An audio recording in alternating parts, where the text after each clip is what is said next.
podcast with Hayden Baker. How you doing, man? I'm doing good, buddy. Good to see you. Dude, great to talk to you. I'm excited as a fellow guitar player. Yeah, man. I've been watching your channel since the inception because I'm not a metal head per se, but I'm a big fan of certain metal stuff. And so when I saw the name of your account, I was like, this is up my alley. So, and then since you've shared some of the guitar heavy stuff, I was like, yeah, I think him and I would get along just fine. Yeah. Do you know how I was introduced to your music? No, how's that? I was doing a live, and Jackson, his name's Shorty on here. He plays drums for Caleb, Michael, and the rest. That last Okay. night I talked to him. I was just doing a live, just doing requests, playing guitar, and it was "Don't Meet Your Heroes," and I Oh typed it yeah. in. I'm like, come on, dude! Like I'm just starting the journey of actually using these Yeah, the hybrid fingers. picking, yeah. Yeah, and dude, it's I love it. I love it and hate it at the same time because I can't do it right. Yeah. Like, because it's so annoying when my right hand it's faster than my fingers. Now, is there a point where that ever reaches past that, or Now that you mention it, I think I kind of dealt with that early on too. It's like I could get speed with the picking hand, but I could not get the left hand to keep up. But yeah, I guess just once you do it enough, it kind of becomes second nature and part of you a little bit. But man, I had to practice this morning because we're kind of in a down period of playing, so we're not out on the road as much. yeah, And I know when like if I just don't play for a few weeks and then try to pick up the telly before showtime, I'll be like, yeah, I'm a click or two too slow. So I yeah, was doing it today, like, oh man, I gotta loosen up. yeah? People don't realize that to keep that high degree, you have to practice. Oh Like yeah, it's it's use it or lose it. yeah, That's it's pretty much what amazing. it is. Yeah, it's amazing how fast you can lose it. It's you would think because like all the muscle memory is there, and it's wild. Like Yeah. I took a break once, and I was walking down the boardwalk of the beach, and this guy was trying to play Nutshell, and I was Yeah. like, Here, I'll show you how to play it." And I was like, I couldn't do it. I wrote down the chords, and he's like, "Well, you know the chords." Like, I'm like, I don't want to talk right now. I was so embarrassed, and I was like, I'm never taking a break ever again. But yeah, just like that, it was Yeah. gone. And that's a very simple song, and but Totally. yeah, yeah. Yeah, man. I, I'm trying like not to be so excited, but dude, I love your playing. Oh, Absolutely, I'm thank you, man. blown away by it. It's awesome, and Thank you. and and it's funny is like that was like a great song for me to be introduced to your music because I know you have a relationship with Brad Paisley, and people will say like he's one of the greatest guitar country players ever. And I'm like, okay, Uh, yeah, give me a song. And they Whiskey Lullaby. I was like, fantastic song. It hit me in a totally. totally different way, but I was like, this is Doesn't not. flex the guitar muscles. Yeah. Yes, that's not Uh, at all what I wanted. And then I will also like looking you up. Like your main was gifted from Brad Paisley, right? Is that his yeah, guitar? it's right here actually. Um, I'm coming back. Don't worry. It's this one right here. Nice. It's a it's a '53 Refin. Nice. Pretty cool instrument, man. It's awesome. It's one of the greatest. I still don't every time because it is number one, and I play it every show 100 dates a year, and then I practice on it, and it's just kind of a routine thing. I get used to this is my baby. This is the thing I'm so used to playing, and I need to write it on my studio wall. Brad Paisley gave you this, so I'll remember because I'll just get so caught up in like, oh, I'm not playing well today, or oh, we're not selling tickets to this show, and it's just like, do you realize where this guitar came from, dude? Quit your complaining. Like Yeah. you got it pretty good with this thing. So now I'm so thankful for that guitar. But yeah, man, Don't Meet Your Heroes is that thing is a beast. I'm one of my buddies that lives down here. in Texas that I write songs with a lot. We wrote "Letting You Go" and a couple other ones on my new record together.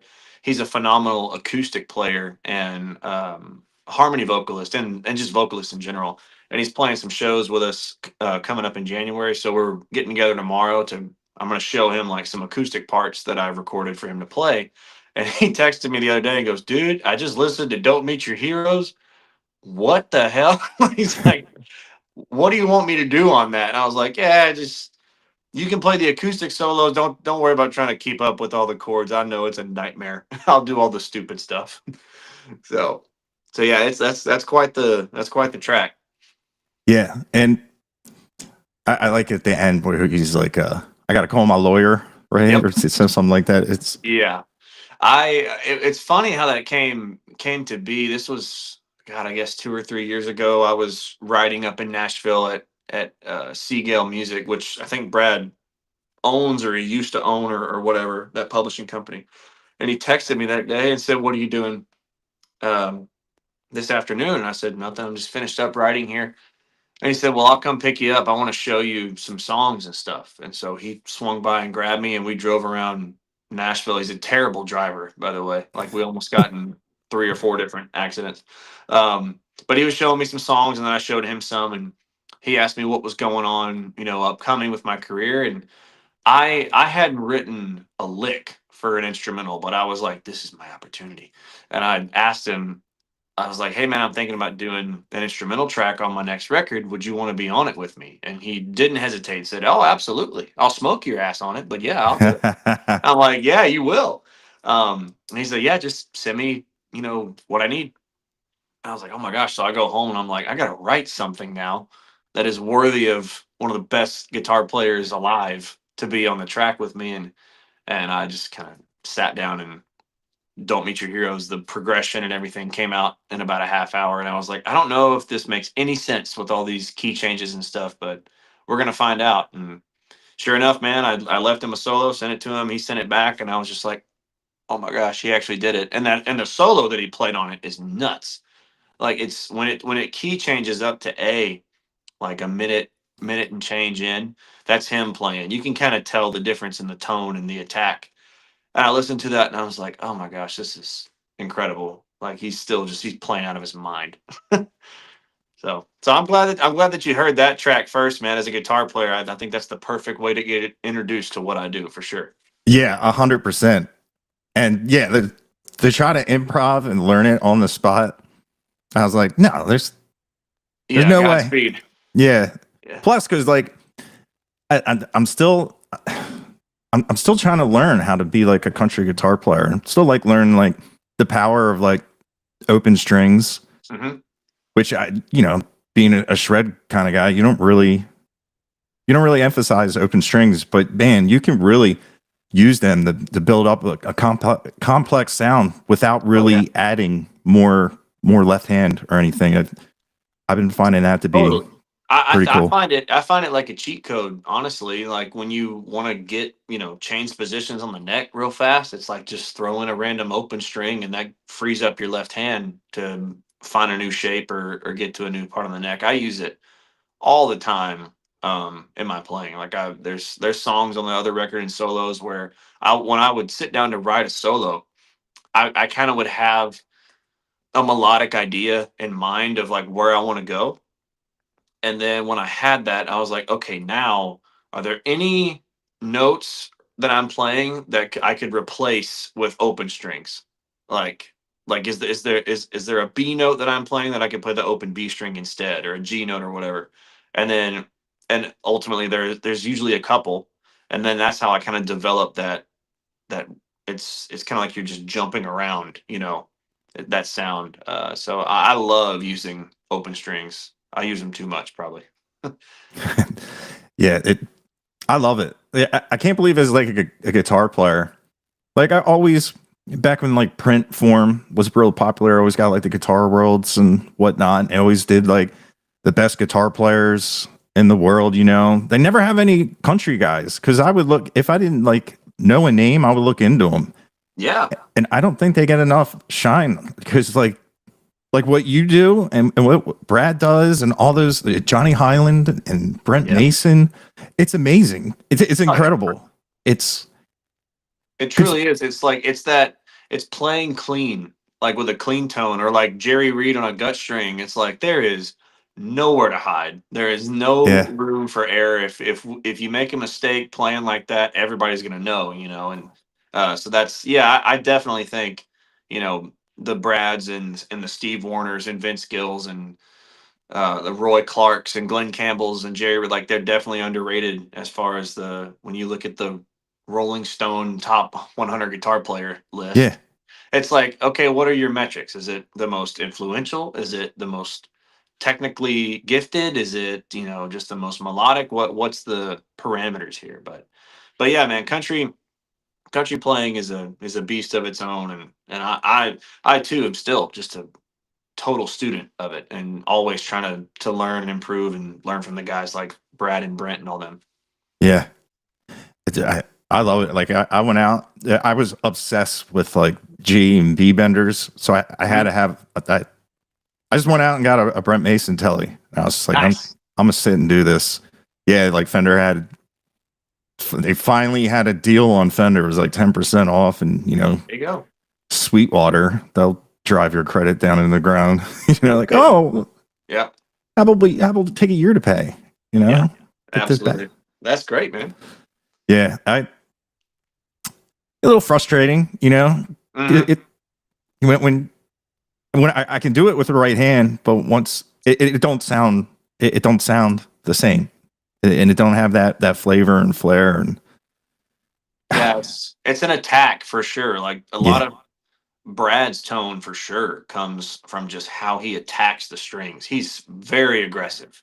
And I kind of am too. You can hear, I mean, I play a similar rig and stuff to him that reacts well to a heavy attack. But people ask a lot, like, where does your tone come from? And, how do you achieve that tone? What amp, what pedal? And it's like, a lot of it is in the right hand, man. It's a lot of it yeah, is in how you attack those strings. yeah. I do love your tone though. I Thank you. I I love the sound of those Z Rex. They're great, man. They're great. You would appreciate this. I've said this in a couple of interviews, but not a lot of people care about how we achieve the guitar tone, and I'm sure you would. Not on this last record, but the one before, the one that "Don't Meet Your Heroes" is on, that came out last year. We we tried this method of miking where I had a 212 cab and in like an acoustic booth with the door open to the tracking room, and it was double mic'd in there. We had two room mics going in the tracking room where I am, and then we also put a condenser mic on my picking hand on the telly to pick up the acoustics of the pick attack and stuff like that. So that was a fun little trial and error thing with that last record. I really love the tone we've gotten from that. Yeah, that's a cool method. Yeah. So I gotta go listen to it Yeah. and The one track where I think you can definitely hear all of that together is the title track of It's Barely Getting By. There's a lot of good guitar stuff on that song, and that's where we kind of really took all those different mics and blended them together. nice. Is that something you guys tried or Yeah, was that it was just kind of me and my producer and the engineer. We record here in Texas, in deep East Texas at Rosewood Studios. My producer Travis Bishop kind of had the idea to do the picking hand mic, and then we did the room mics and stuff, and we just kind of listened to each recording of each mic and was like, oh, that one sounds pretty good. Let's put that one in here, and just they work their magic blending it all together. So, but we're always reaching and trying to find different things. When Brad sent his parts for "Don't Meet Your Heroes," there was like 10 different like stems for one take. It was like room mic one, room mic two, close mic one. Like it's just crazy. that's wild. What size pick do you use? Man, I don't know if I have any around me, but they're the jazz picks, really heavy. Yeah. 1 point something, I guess is what it would be. Okay. But yeah, I've gotta go heavy because I pick really hard, and Yeah. I need that durability because I would use those like the celluloid picks back in the day, and I would break them. They Yeah. would snap off on me just because I was hitting the strings so hard. So I use the heavy jazz picks. They're custom. I order them custom and put the logo on it, but it's kind of reminiscent to like those Tortex, I guess jazz Hmm. pick. So yeah, I think they give you can hit the strings harder, and with those jazz, size, it's a little more aerodynamic. You can go a little bit faster. I feel like. Yeah. It isn't. There's so many variables of what you can change. Oh yeah, And it's just never ending. Yeah, I was it's always wild. just wondering that because the one thing that I don't know why the one thing that always drives me crazy when I hear like a recording is if they're playing acoustic and they're using a thin pick. Yeah, That like the sound of that, it just bothers me. it's I'm like, different. Yeah, yeah, that you can hear it snap, and it's I don't know, yeah. it's I don't know, it's weird. I'm with you, man. I can't use those. My buddy calls them. Those are just tater chip picks. Like I can't use those. I don't know how people do. Yeah, and I think like I don't know if you know who Paul Gilbert is. He uses Huh? like a thin pick, which I never would have guessed that. I He, wouldn't have either. yeah, that guy blows my mind. He's another name that not a lot of people know, but my God, Yeah, is he's a monster. And totally. he does like a really cool seminars on like how to write music and the way how he'll take like a famous song and like extrapolate the melody and turn it into something else. And it's just when you write like that, it's just endless. Yeah, It's really cool. I love that. I love that. Yeah, it's funny. I wonder like when people listen to this that they don't know, like guitar stuff, and they're like, Yeah, oh, they're talking about gear. yeah. Speaking Chinese. Yeah. But yeah, man. So this last record, and you just been doing shows off of it and getting it Yeah, out there. yeah, totally. I've been living down here in Texas. I've been touring this Texas circuit for 7 years, probably now 6 or 7 years, and this is my fifth project I've put out independently, just totally independently funded, and all that stuff. And we just try try new things on each record in the studio, and just get out there and try to sell tickets down here. And it's been a good year in 2025 for sure. We've definitely seen more people out at shows, more people that know the words to the songs and are singing them back to us, which is that's just the best feeling in the world. um, and we're set to do even more next year. We're going to be venturing out a little bit more. I know we're already playing in Oklahoma in January, and I think up in Kansas in March. We're actually headlining a festival in Norway in August next year, so that'll be fun. And then yeah, just continuing to go to Nashville and write up there, and write down here as much as I can, build the catalog, and we'll hit the studio again when the time's right and start project number 6. Nice. Yeah. Now, has anybody tried to pick you up like a big name because of how good you are playing guitar? No. Oh, to go play guitar. Yeah. Yeah, actually, Brooks and Dunn offered me a spot this. I guess it was in January. I've known Ronnie Dunn, the main singer and guy. Uh, I've known him forever, and he signed me to a publishing deal in 2021, I think. And I wrote for him for a while. Have written with him a bunch, and he's kind of been a mentor to me, on the writing side and the Nashville side of things for a while.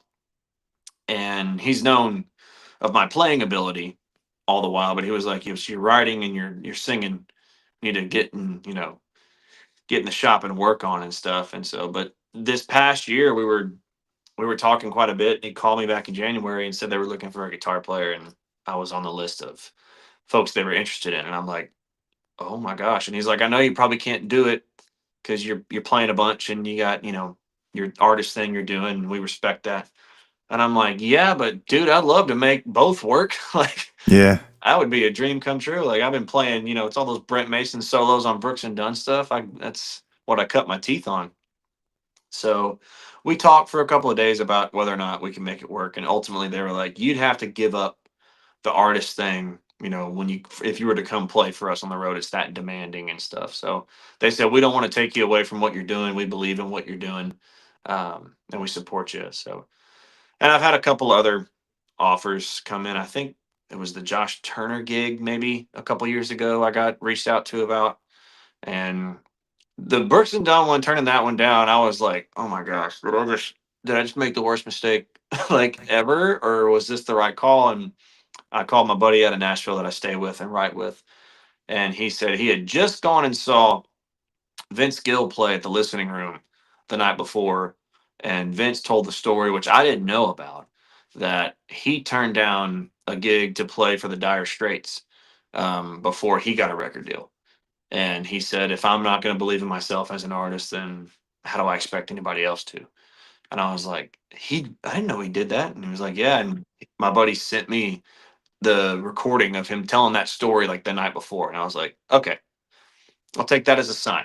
We're on the right track here. And since then, Ronnie and I have gotten together and written a couple songs together, and I love how those have turned out. And he's been super supportive of this record that came out. He's been sending it around to labels and stuff in Nashville too. So I think we made the right call, but it was a tough decision for sure. Yeah.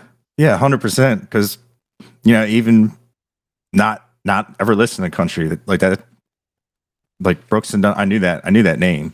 Oh yeah, you're playing in front of 20,000 people a night if you take that gig. Yeah. So one day. Yeah. Yeah. And then one day it'll say, your name. That's right.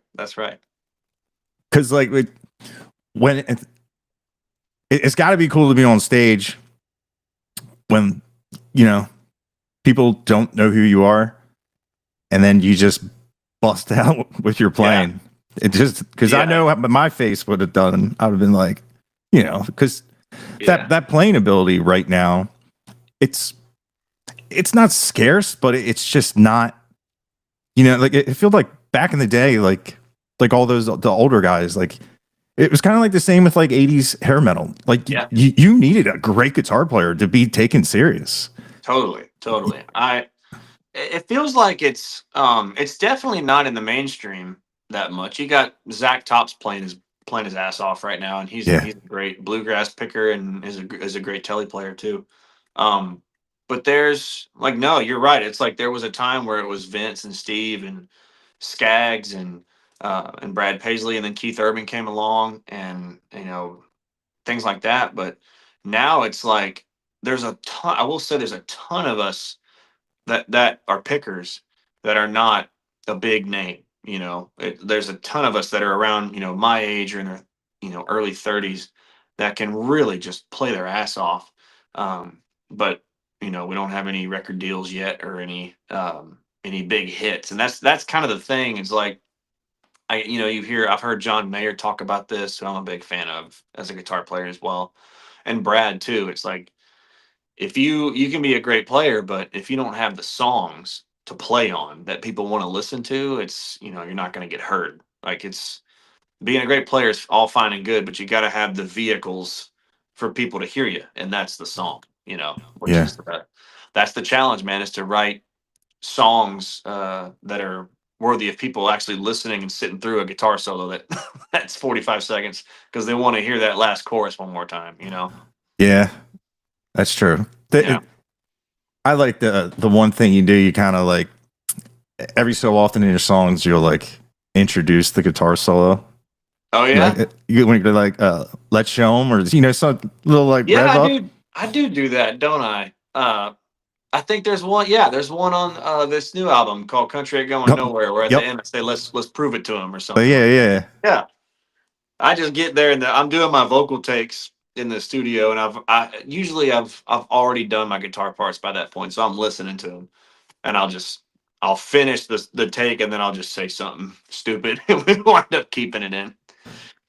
Yeah, I don't know. I just like it. It's just cool because like here we go. Yeah, it's got a Especially little when attitude to it. Alan Jackson used to do that quite a bit. We play Who's Cheating Who in the set, and there's a great couple of Brent Mason solos on that, and he just goes guitar right before Brent goes. He always used to do that kind of thing. yeah, yeah, Brent Mason. That's another name. I still can't believe that it never came across any like word of mouth or literature because the dude's a monster. He's on everything. He's on everything, man, and it's so cool because he's getting him and all the Nashville cats, Paul Franklin and all them. They're getting called again in the 2020s to play on the Zach Top stuff and on all the new, young guys stuff because that sound is popping again. That was the 90s when on the Alan Jackson records and the Brooks and Dunn records. So it's got to be crazy for him that he was the biggest thing in the world, as a studio musician on all the number one songs in the 90s and 80s and 2000s and stuff. And then there was kind of a lull where it was more of the bro country and heavier guitars and stuff was popular. And now it's kind of come back around and he's getting the calls and getting on all the songs that are going to the top again Yeah, with that style. That's got to be crazy for him. yeah. I follow him on a bunch of socials, and it's just when he's just like, all right, just go. And what he comes out with, it's amazing. It's wild. Yeah, that's just the one thing. Like the ability to put all the shapes together in phrases and to be able to jump in and jump out, and that's always been something I've always kind of like lacked and always had a problem with. And but with like the country thing, it's not like it's easier. It just fits a little bit better. But I really, yeah, it's definitely like changed my life from, because I love guitars. I have a lot of guitars and it's like what I love to do. And, to see it played in such, it's like brutal, it's like what I always say, like when you have two guitar players, why not use two of them to do two things? And it's like, at the same time, you have two hands and you got all these fingers. Why not use all of them? Exactly. Playing like the Chet Atkins stuff and like all the the bass line with a thumb. It's crazy. Yeah. It's funny you say that too. Is like I grew up. I wasn't playing guitar a lot when I was a kid. I was playing sports and stuff, but I played Guitar Hero when it came out, and I was shredding on Expert and stuff, and I was listening to rock and metal and blues stuff a lot in high school. Just whatever would get me amped up for a football game or a baseball game, I'm throwing on. And I always loved the guitar. And even in like when I would listen to Brooks and Dunn stuff, I loved the songs that had really cool guitar intros or guitar solos before I was even playing. And then it was when I started playing guitar that I heard Paisley play. I saw him play at the rodeo. And I was like, "Oh my god."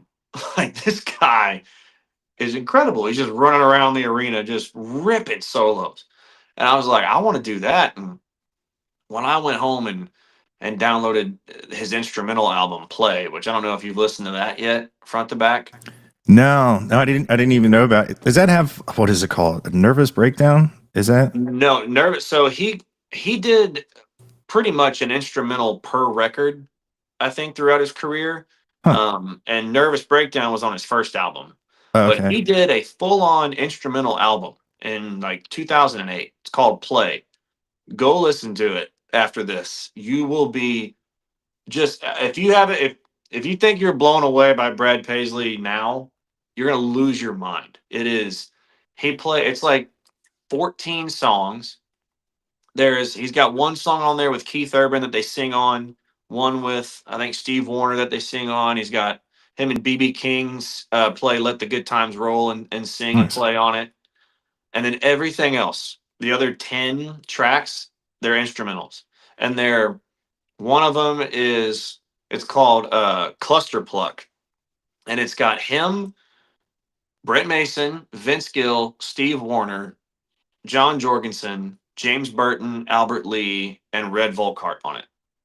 And they're all playing chicken picking. And I'm literally studying it again right now because I'm like, I need some new licks. I need some new inspiration, and I'm like, I'm gonna go learn the cluster pluck licks that I haven't learned yet. And then there's like a there's one called Cliffs of Rock City where he kind of pays homage to Eric Johnson and like does some of that stuff. There's a jazz number, there's a bluegrass number, there's a surf like number. It's in the record is absolutely incredible. That changed my life. When I heard that and listened to it front to back, I was like, I don't know how, but I'm gonna learn how to play all like this. I'm gonna figure this out because the tone, the just everything, it's just incredible. So definitely go listen to the Brad Paisley play, the full album front to back. You're gonna be blown away. Yeah, dude, I'm definitely gonna check that out because I've never really did a deep dive on Brad Paisley. I've seen him play a lot, like demos and stuff, because I thought about buying the Dr. Z rec because I wanted a combo. Yeah, and obviously he's demoing it in a lot of the videos because it's his signature, right? yeah, kind of. He's him and Z collaborated on 4 or 5 different amps over the years, and the Z rec is the biggest one, the main one. That's what I use all the time too. It's truly is one of the best amps on the market. Yeah, I love the sound of it. I have a Kemper, and I have I used to like it's modeled off the train wreck, which the Z wreck. So kind of the same. And then I found out Dr. Z has Kemper profiles, so every once in a while it has this like chiny harmonic clarity that just it's like that's what the train wreck was just like a souped up AC30, right? Pretty much, yeah, man. That's one I've got to get my hands on one of those one day and play through a train wreck. That's something I haven't done yet. Man, they're hard to find. I know Brad's got a couple of them, but they are hard to find. Yeah, and imagine they're probably up there in Dumble prices. Totally. But, yeah, definitely go listen to that record. You will love, as a guitar player, you'll love it. Yeah, I'm excited to check it out because like I used to love listening to instrumental, like like Steve Vai and Joe Satriani and stuff, and it's cool that on the other side they have that as well. Totally, yeah, and he's like I said, he's done pretty much an album over his 10 or 11 albums he's put out. So there's probably 15 or 20 instrumentals that he's done in his career, and they're all they're blistering, man. It's so cool, so cool. Yeah, that's what I tell people when I'm like, I want to hear Brad Paisley, and I'll put the song on, and they say it. I'm like, no, that's not what I wanted.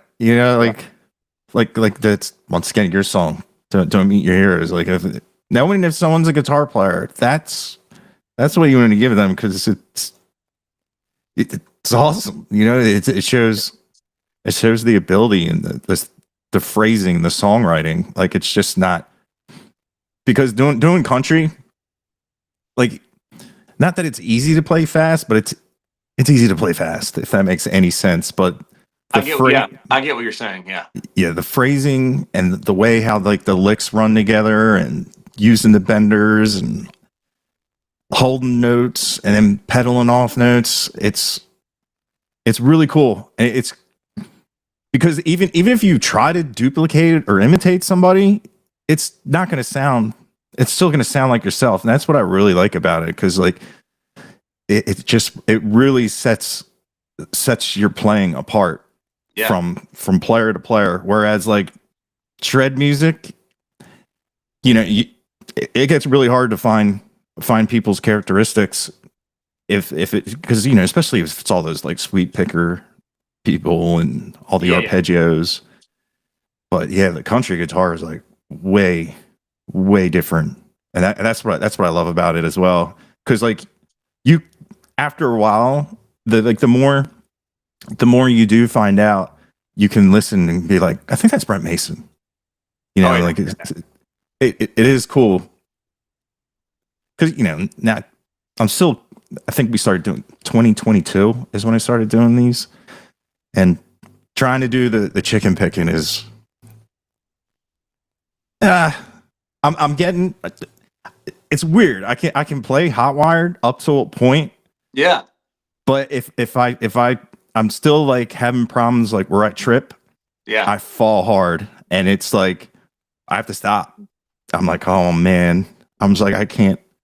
Hotwired's a beast. Hotwired is tough. And you know the what I've heard about Hotwired too is whenever they cut it, because the record's in B flat, it's like Yeah. it's a half step up from standard A. It was recorded in A slower. And I think Brent or somebody was like, it's too slow. Speed the tape up. And that's why it sounds like in B flat on the record.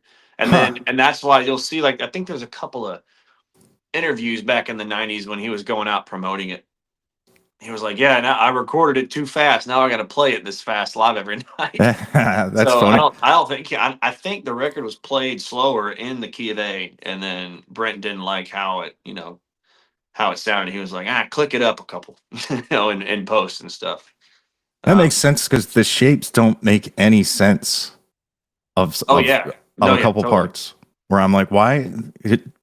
Which is interesting because it defies all what I know of where to play with Yeah. stuff when it sounds like that.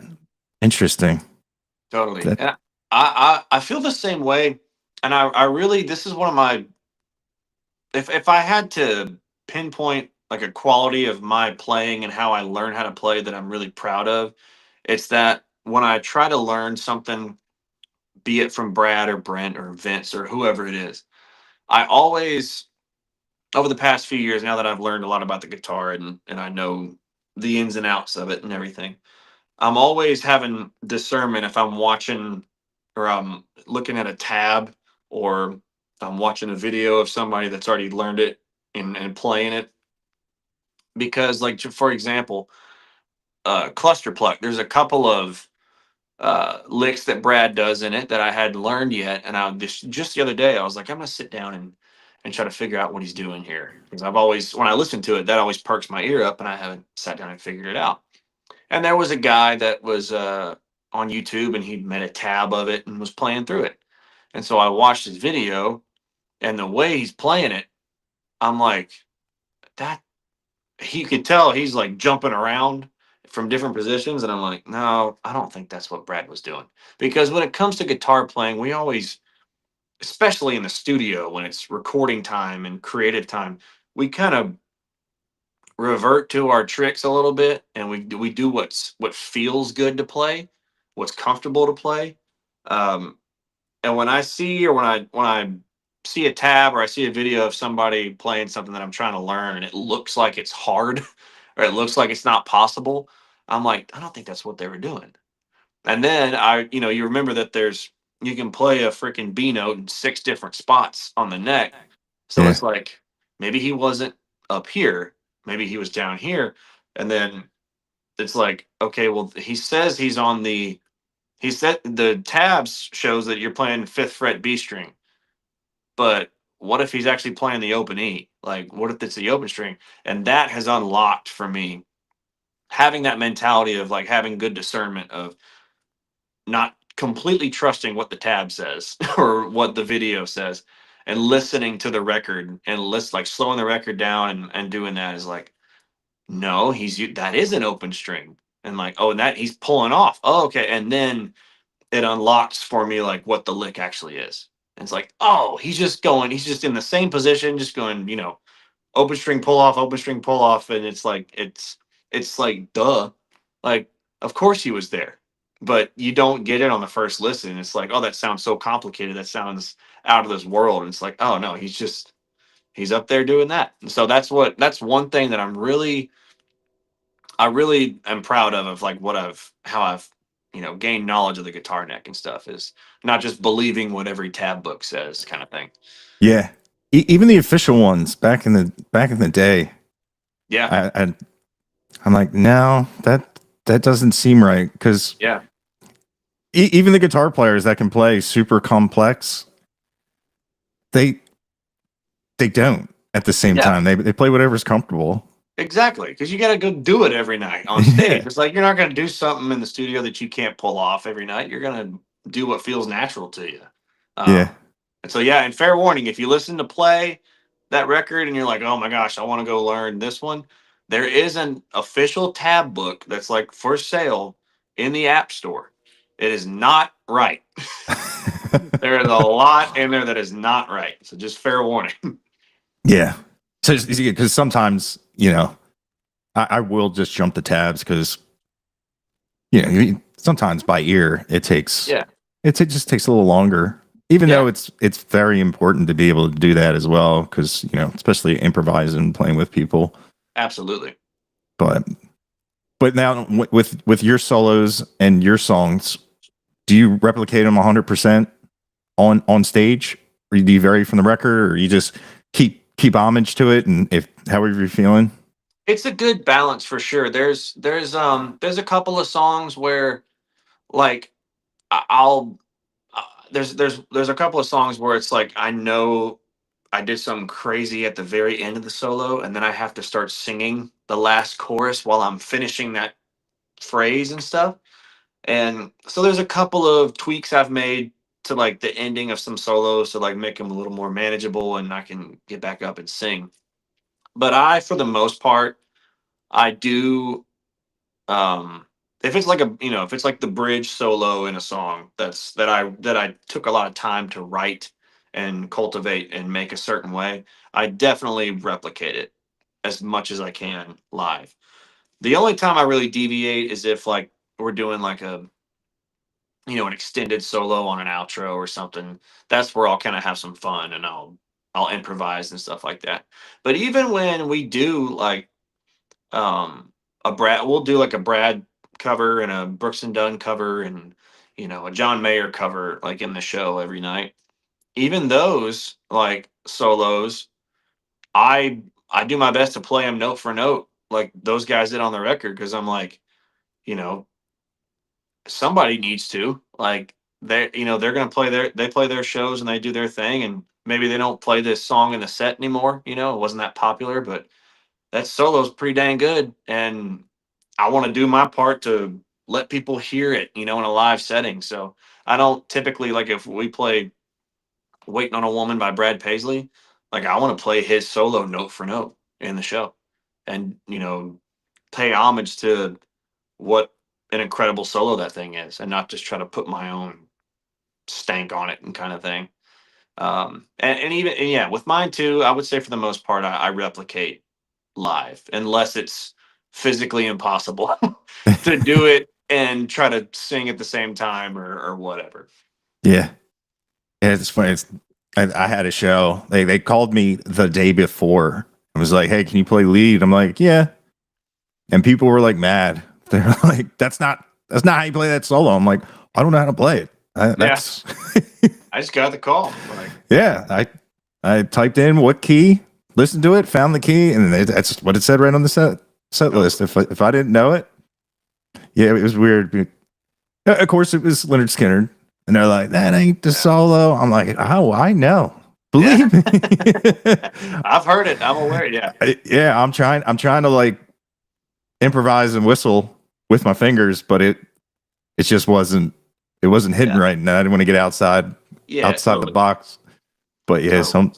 I love having moments in the show where we definitely can just have fun and improv and just kind of sit back and breathe. But no, my one of my favorite things to do as a guitar player is sit down and play along to my favorite records and play what those guys were playing, play what Brad was playing, and play what Brent's playing. Like that always rejuvenates my soul as a guitarist when I get, maybe burnt out on the road or just like I don't have the urge to practice or play. I'll put on my favorite records and I'll play along to them note for note and learn what they were doing. And so it's like when it comes down to picking the covers for our show, it's just like what guitar solos do I want to play this week? yeah. Which Brad solo do I want to throw in the set? That's kind of what keeps it fun for me on the road for sure. Yeah. And people like have something to compare you to. I always feel like I Yeah, mean, I get when people like if you play like almost all covers, I can get why people get upset because, they came to see Oh, yeah. you. But man, even like the big names, when they bust out a cover, it's really cool to hear somebody else do it. And yeah, when you're doing a Brad Paisley song and they get to see like you can play it note for note, Yeah, it's like really why wouldn't I? I feel like why shouldn't I do a Brad song and stuff like that? And yeah, it's really is covers. I feel like are just so important to the genre with country too. It's there's so many different people that have recorded different hit songs. I mean, you look at Cody Johnson right now. He put up just an acoustic video of that Traveling Soldier song and as a cover, and he sang he sang it well. The guys played it well in the band, and for like 3 years or whatever, 4 years, the internet was like, release it. You sang it so well, release it.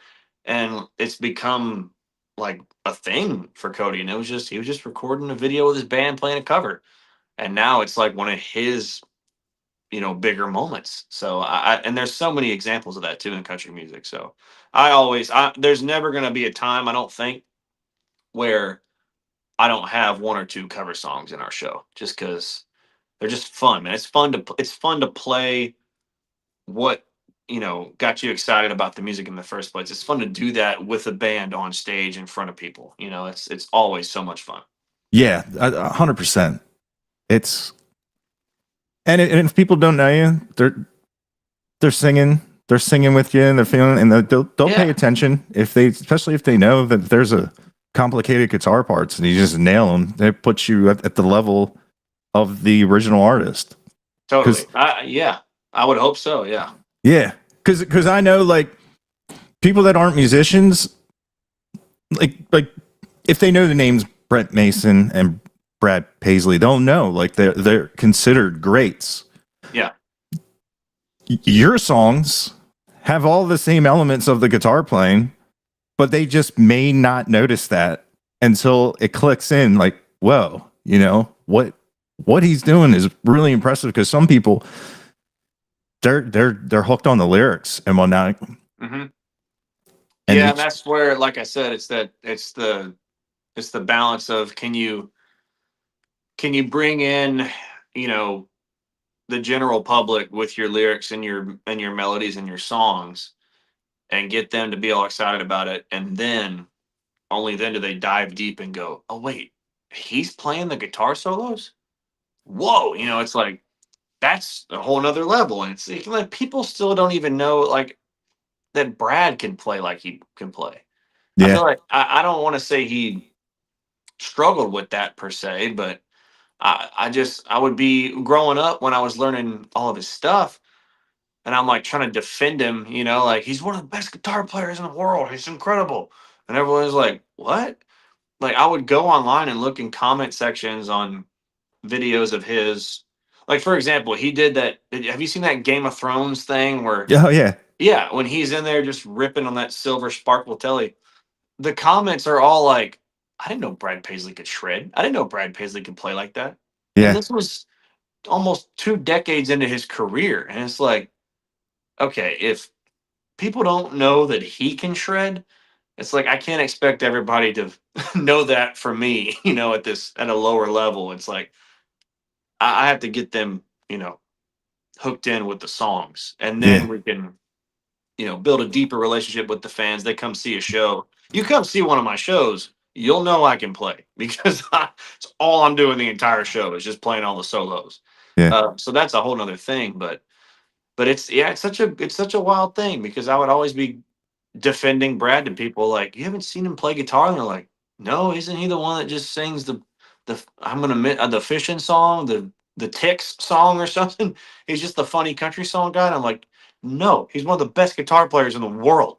yeah, They didn't know. It's wild. yeah. For the longest time before I started doing these, I knew Brad Paisley as the guy that liked pretty guitars because Yeah, there you go. I all of his signature guitars. I'd be like, oh, that's a pretty guitar. Yeah, That's how I knew him as because I knew his Fenders. yeah, that's so funny. Yeah, and here to come to find out, on the other side, I'm like, and that's like Jerry Reed and all those guys. Like, Oh, they're incredible. I knew him from the Water Boy. I didn't know he was a musician. Yeah. Zero idea. And then you just watch him. He's got no shoes on, playing a guitar, like, and Yeah. just Just getting after smiling, it. looking around, and it's just destroying the thing. And I'm just like, my God, that's crazy. Yeah, man. It's a cool genre, man. I love how important the guitar is to it as well. I Yeah, love how much we revere and just we learn from and appreciate those guys like Jerry and Chet and Roy Clark and James Burton and all of them, and just everybody I think that plays appreciates what those guys did for the genre, and how they kind of started this whole chicken picking thing. And then the same goes for when it got to the 80s, and it was Vince and Steve Warner and Ricky Skaggs and Ray Flack, and then the 90s with Brent and then Brad. And it's such a cool community to be a part of. And like I said, there are so many players and singers and writers that are at my level, and we're all friends and stuff. They're just monster guitar players, but we don't have any hit songs yet, so nobody knows who we are. But we're there, and we're trucking and trying, man. yeah. And So, have you ever tried acrylics on your right hand? no, but man, I'm getting real close to wanting to, because I got brittle nails. I'll let them grow a little bit, and it definitely makes playing easier, and it sounds a little bit better to me. But it just a couple of shows and the nail will break off. Mm, So, and I've got buddies that have acrylics and that use them, that are fantastic, and they're like, "Oh, dude, it's a game changer." But I'm just like, I've never had fake nails. I don't know. I don't know yeah, how I'd like it. yeah. Um, I, I was watching, Brent Mason and Johnny Highland talk about getting acrylic nails, and I was like, man, let me just try. So I yeah, ordered like the 112 kit on Amazon, yeah. got the nail glue, glued them on, and went to go, like, shaved them down a little bit, went to go play, and was like, ow, Oh, ow. really? And I got the nail glue and I got the nails. I didn't get anything to take them off. So I had to take, I was Oh like, no. there's no way I'm going to the pharmacy with these nails. Oh I, man. I took a pair of Kleins and just ripped them off. And but then, like, somebody was like, that goes away. I'm like, you know what?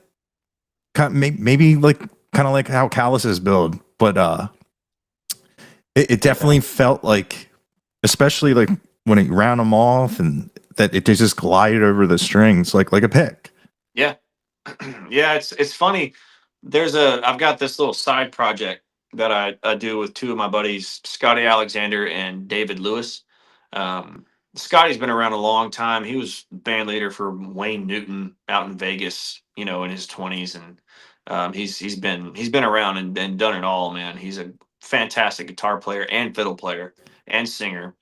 Um, but we've become friends, and the other guy, David Lewis, he's a little bit younger than me, lives just down the road here in Texas, and he's doing the same thing I'm doing. We're out here, playing shows and putting records out and stuff. And the three of us got together and started playing trio shows around Texas. And we don't know what to call ourselves, so we tentatively call ourselves the Texas Guitar Slingers. And it's just the three of us with acoustic guitars, and we're just going 90 miles an hour, for a 90-minute set. We'll go down the line, we'll play like original songs and some covers, we'll sing harmony on each other's stuff, and it's a blast. What's funny is we all have the same like brain when it comes to the guitar. We all are, we're students of Brad and Brent and Vince and Skaggs and all those guys, and we all have the same, basic vocabulary of licks, and then we all kind of go off on our own tangents. But what's funny is Scotty has acrylics. I use the flesh of my fingers, and David has long nails that don't break and uses his actual nails. Huh. So all three of us are playing the same licks essentially, the chicken picking thing, but you got acrylics, flesh, and actual nail in the three of us. So, and I would love, like, I wish my nails would stay because right now they're a decent length, and I'll probably get a couple of practice sessions out of them, and then I'll start feeling it kind of getting flimsy, and I'll have to bite it off or something. I can't. They're weak nails, man. So I actually have a callus on the tip of my middle finger, um, from plucking so much. And Brad doesn't have acrylics either. I don't even think he has nails. I think he just uses his the flesh of his finger too. Man, So it's yeah. I was just watching him the other day. It, it's it's so much like precision with the movement of his hands. That's like the one thing I've always found amazing because like it just looks like his hand is like not really moving, but it's mhm. producing so much sound. Yeah. And the fact that he doesn't use acrylics and whatnot, and just rakes those strings like Mhm. that, and it's just I love it. It's So cool. yeah, It's so cool. A lot of it too is those Z amps, those British amps. They react so well to that style of playing, and yeah, it's crazy. It really amplifies and enhances what he does with his hands. yeah, dude. And it's like another game changer I found was like using a compressor. Like Yeah, I'd never used a compressor before. I'd use it in like recording, but I'm like, Brad doesn't use one. no. No, he and I it's interesting because I go back and forth. I play through a Z-Rec, but I have a compressor that I have on most of the time. But his reasoning is he's running usually four Z amps, I think. And he's like coupling them together, and he's like all these kind of crazy amalgamations of amp tones and stuff. And he said his argument is that when you get those tube amps cranked up so hot, like they compress on their own. Yeah, So he doesn't typically throw one in front of it, which is it's interesting because I'm only using one of them. I'm using a Z-Rec into a 212, and I just honestly I throw compressors on for the sustain, because I do. There's some moments in our show and on some of my songs where it's more of a overdriven guitar tone with a long delay, and I'm holding out longer notes. I'm not playing blistering chicken picking solos, and I want a little more of that compression and sustain in there. So but yeah, Brad doesn't typically use one, huh? which I Yeah, always have thought was interesting because that's just the typical country thing is you just get a compressor and a Fender amp and a slapback delay and a telly and you're good to go. yeah. That's pretty much what I was told. You need Yeah, it. so it's crazy, man. But Yeah, that and he has a pedal through Wampler, right? The Paisley Drive, I'm pretty sure it's called. yeah, he does. I got it sitting right over there. It's Huh. the Paisley Drive. It kind of I've known Wampler for a long time too, and we've become friends and stuff. And that one just it kind of mimics what the Z-Rec does in a pedal form. I think. Um, I used it for a long time before I could afford a Z-Rec, and then I got the Z-Rec, and I'm like, well, putting these two together doesn't really like just kind of. It's just I don't really need to. So I use Brent Mason has a pedal with Wampler called the Rewired that just came out, Hmm. and it's an overdrive and a distortion. And I just got that beginning of this year, and I love it. It works so well with those Z amps. I Really? use that distortion for a lot of that, like I said, the heavier stuff where I'm doing more of the you know bending and long notes, like bluesy and like rock type stuff. It's really good for that. Yeah, it's funny. I have the original Rewired, but I never used it. I only got it because the other guitar player in the band had a tendency to leave his stuff out, and I got tired. That was his sound, and if his pedal blew up, he wouldn't have his sound. So I was just like, let me just buy it back up, and I just never messed with it because I just never did. Yeah, no, But it's a great pedal. A Wampler makes such great stuff. I think I'm looking at my board right now. I've got one, two, three, four, five, six Wampler pedals on the nice. board. I Yeah, love I love what he does.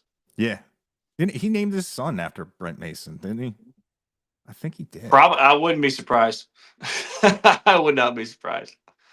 That's awesome, man. Well, dude, I thank you for having me. This is awesome. Like I said, I've been watching what you do for a long time now, and a big fan of it. So it's an honor to be a part of it now. Dude, yeah, thanks for coming on. And I'm a huge fan of your guitar abilities. Like big fan.